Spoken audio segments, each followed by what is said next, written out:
Você certamente já visitou uma igreja, ou pelo menos viu uma e não teve coragem de entrar. Eu compreendo sua atitude. Com tantas igrejas em nossos dias, como saber qual delas irá, de fato, apontar o caminho para o céu? Talvez por isso, muitos não queiram saber mais de igreja, ou mesmo de religião. Mas, por pior que tenha sido sua experiência, deixe que a Bíblia o ajude em sua busca por um sentido na vida.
Amanhecia o dia aqui no Mar da Galileia.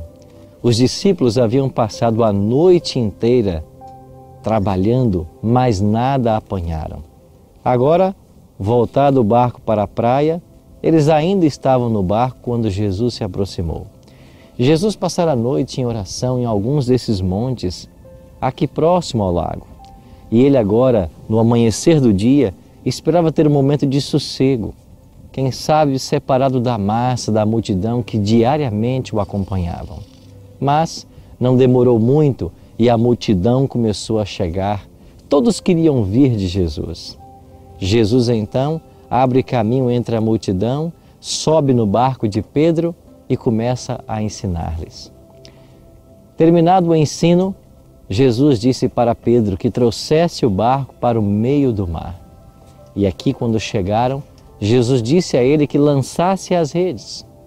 Pedro havia dito: Senhor, trabalhamos a noite inteira e nada apanhamos, mas, sob a tua ordem, nós lançaremos as redes.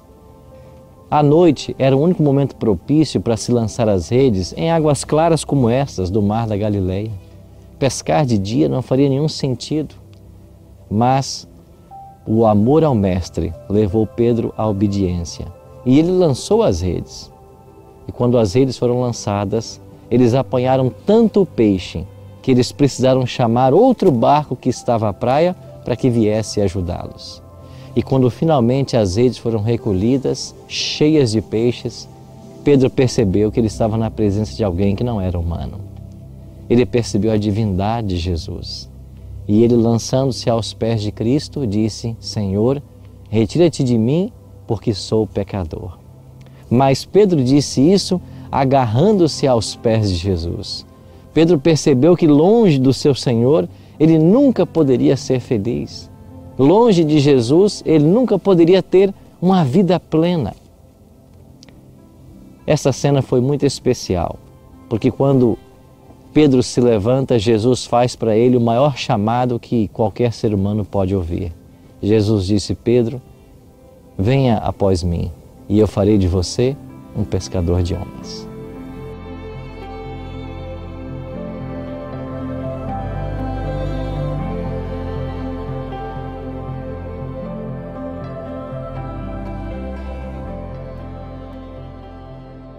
Aqueles homens da Galileia eram pescadores humildes e ignorantes, mas Cristo, a luz do mundo, era sobejamente capaz de habilitá-los para a posição a que os chamara.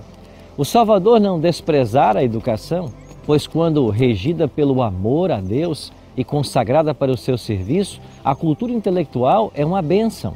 Mas ele passou por alto os sábios de seu tempo, porque eram tão cheios de confiança em si mesmos que não podiam simpatizar com a humanidade sofredora e tornar-se assim colaborador do homem de Nazaré.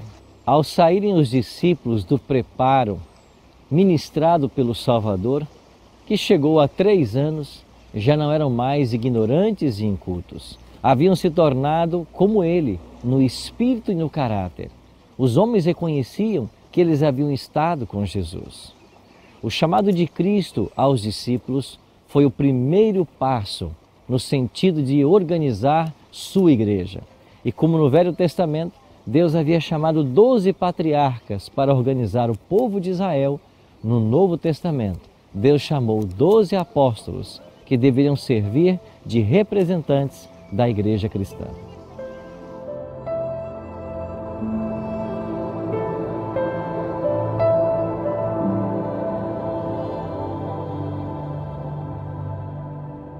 O tema da organização da Igreja de Cristo, às vezes, é um tema que se debate em muitos círculos, por causa de um texto que nós encontramos no Evangelho de Mateus.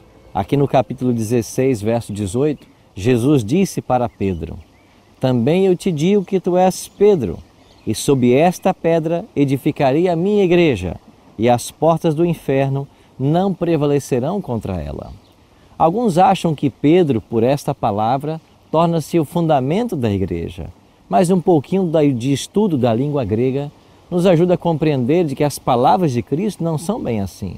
Jesus disse: tu és Pedro, e sob esta pedra edificarei a minha igreja. Se formos para o grego, tu és Petros, e sob esta Petra edificarei a minha igreja. O apóstolo Paulo confirmou essa ideia ao escrever aos Coríntios, dizendo que Cristo é o fundamento da igreja. Mas eu pergunto para você, diante de tantas religiões que existem na atualidade, como saber qual é a igreja que Jesus fundou? Bom, nesse ponto você precisa saber de que Deus possui hoje 2 igrejas, uma igreja visível e uma igreja invisível. Como se identifica a igreja visível? Pelas características que a própria palavra de Deus apresenta. Por exemplo, em Apocalipse 14, versículo 12, João escreve: aqui está a paciência dos santos, os que guardam os mandamentos de Deus e têm o testemunho de Jesus. A primeira característica dessa igreja é que ela obedece à lei de Deus, os 10 mandamentos, e também tem o testemunho de Jesus. Mas o que é o testemunho de Jesus? Em Apocalipse 19, 10, nós lemos que é o espírito da profecia, ou seja, haveria o dom profético nessa igreja. Bem, em nosso próximo estudo, vamos conhecer um pouquinho mais a respeito desse tema e você vai aprender um pouquinho mais também sobre Ellen G. White, uma profetisa dos dias modernos. A palavra de Deus ainda diz de que a igreja verdadeira, ela seria coluna e baluarte da verdade. Ou seja, ela seria defensora de todas as verdades pregadas na Bíblia. Não seria um evangelho parcial. O Espírito Santo, quando viesse, ele nos levaria a toda a verdade. E essa seria uma outra característica. Mas nós podemos apontar na profecia ainda uma terceira característica. Seria um movimento mundial. Porque Jesus falou lá em Mateus 24, 14, de que esse evangelho do reino será pregado por todo o mundo para testemunho a todas as nações. Então a igreja verdadeira seria também uma igreja mundial. Amigo, nós só encontramos uma igreja que preenche todas essas características. Esta é a Igreja Adventista do Sétimo Dia.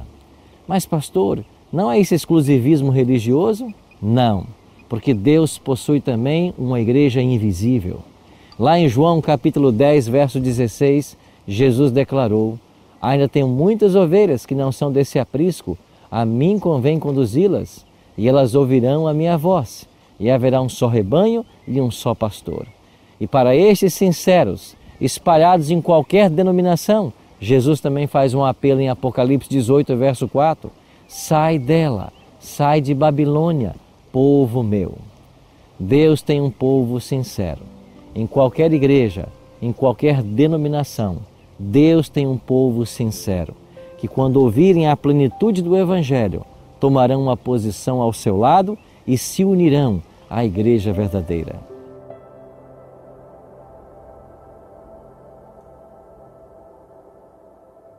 Se o Espírito Santo tem falado ao seu coração enquanto você aprende mais a palavra de Deus, eu quero apelar agora para você tomar uma decisão.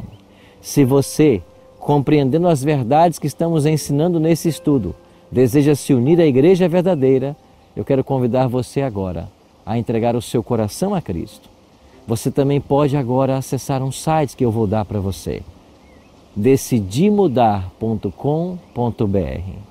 Entre nesse site agora, preencha um formulário, apresente o seu desejo de se unir à Igreja Verdadeira e nós vamos visitar você. Nós vamos te ajudar nessa decisão. E eu gostaria de orar com você agora, para que essa mudança seja uma realidade na sua vida.